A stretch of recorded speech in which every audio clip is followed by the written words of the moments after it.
আসসালামু আলাইকুম। দেখতে পাচ্ছেন ব্যাটারি ফুলে একেবারেই বালিশ। তো এই ব্যাটারি ফুলে নষ্ট হয়ে যাওয়ার মূল কারণ কিন্তু আপনি নিজেই। 80% ব্যাটারি নষ্ট হওয়ার কারণ হচ্ছে ব্যাটারিতে চার্জ থাকা অবস্থায় আপনি যদি বাসায় ফেলে রাখেন। আপনার মোবাইল রানিং রয়েছে, আপনার মোবাইলের ব্যাটারিতে চার্জ রয়েছে, আপনি কোনো রকম এই মোবাইলটা ব্যবহার করতেছেন না, বাসায় ফেলে রাখছেন, 15 দিনে 1 মাস বা তারও অধিক সময় পর দেখবেন আপনার ব্যাটারিটা ফুলে গেছে। সেক্ষেত্রে আপনি কি করবেন?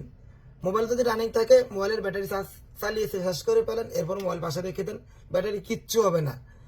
নষ্ট মোবাইলের আপনি ব্যাটারি চার্জ শেষ করবেন কিভাবে? সেক্ষেত্রে আপনি মোবাইলটা দোকানে নেন, যদি ঠিক করার সামর্থ্য না থাকে আপনি ব্যাটারিটা খুলে জাস্ট মোবাইলটা বাসায় এনে রেখে দেন। বাটন ফোন যদি হয় সেক্ষেত্রে আপনি ব্যাটারি খুলে রাবার পেঁচিয়ে মোবাইল আর ব্যাটারি একসাথে রেখে দেন। মনে রাখবেন, ব্যাটারি ফুলে গেলে শুধুমাত্র যে ব্যাটারি নষ্ট হয় বিষয়টা তা না, এই ব্যাটারি ফুলে গেলে কিন্তু ব্যাটারির ভিতর থেকে চাপ দিয়ে এই ডিসপ্লেও ভেঙে ফেলে, ডিসপ্লে নষ্ট করে ফেলে। তো ভিডিওটি ভালো লাগলে অবশ্যই শেয়ার করে দিবেন, আমার পেজটি ফলো করে দিবেন। প্রতিনিয়ত এই ধরনের ভিডিও আমি আমার পেজে দিয়ে থাকি।